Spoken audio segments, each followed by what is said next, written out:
இயேசுவுக்கே புகழ். இயேசுவில் பிரியமானவர்களே, இன்றைக்கு நம் ஆண்டவர் திருப்பாடல் 126 அதிகாரம் 6 வசனத்தினூடாக இவ்வாறு நம்மோடு பேசுகின்றார். விதை எடுத்து செல்லும் போது அழகியோடு செல்கிறார்கள், அரிகளை சுமந்து வரும்போது அக்களிப்போடு வருவார்கள். புதிய நாளுக்கான கதவை ஆண்டவர் என்று உங்களுக்கு திறந்து வைத்திருக்கிறார். சகலவிதமான நன்மைகளாலும் அவர் உங்களை வழிநடத்த ஆயத்தமாக இருக்கிறார். அவருடைய பாதையில பயணிக்க இன்றைய நாளையும் ஆண்டவர் எங்களுடைய மனதுக்கு ஆறுதலான வார்த்தையை கொடுத்திருக்கிறார். இந்த காலகட்டத்தில் கடினமான சூழ்நிலைகளை சந்தித்து கொண்டிருக்கிறார். உழைப்பு இருக்கிறது, ஆனால் பலனொன்றும் தெரியவில்லை என்று இப்படியான மனநிலையோடு இருக்கிறவர்களுக்காக ஆண்டவர் இந்த வார்த்தையினூடாக அவர்களுக்கு ஆறுதலையும் மன தைரியத்தையும் கொடுக்கிறார். இன்று நம்மில் பலர் கண்ணீரோடன் விதைக்கிறார்களாய் இருக்கிறோம்.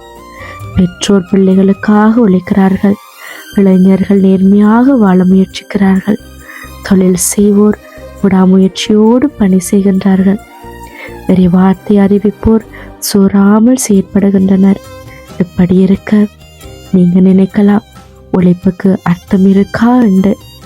ஆண்டவர் சொல்லுகிறார், குடும்பத்துக்காக தியாகம் செய்கிறீங்களா? நல்லது செய்யும் போது கஷ்டங்கள் அனுபவிக்கிறீங்களா? மனமுடைந்து போகாதீங்க. நல்ல விதை மண்ணில் மறைந்தாலும் அது வளர்ந்து கொண்டே இருக்கும். ஆண்டவர் நம்முடைய கண்ணீரை எண்ணி வைத்திருக்கிறார். இன்று நாங்கள் சுமையுடன் நடந்தாலும் நாளை மகிழ்ச்சியுடன் எங்களை அவர் திரும்பி வர பண்ணுவார். பொறுமையா விசுவாசத்தோடு தொடர்ந்து செயல்படுங்க.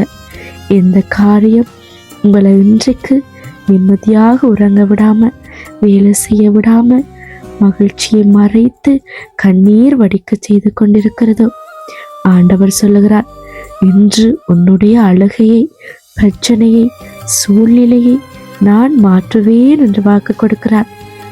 ஆண்டவரையும் அவருடைய வார்த்தையும் நீங்க முழுவதுமாக விசுவசிக்கிறீங்களா?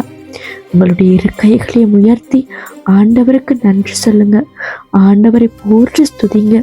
உங்களுடைய கண்ணீர், உங்களுடைய கவலை, உங்களுடைய வேதனை அனைத்தையும் அவர் சந்தோஷமாக மாற்றப் போகிறார். ஆமேன்.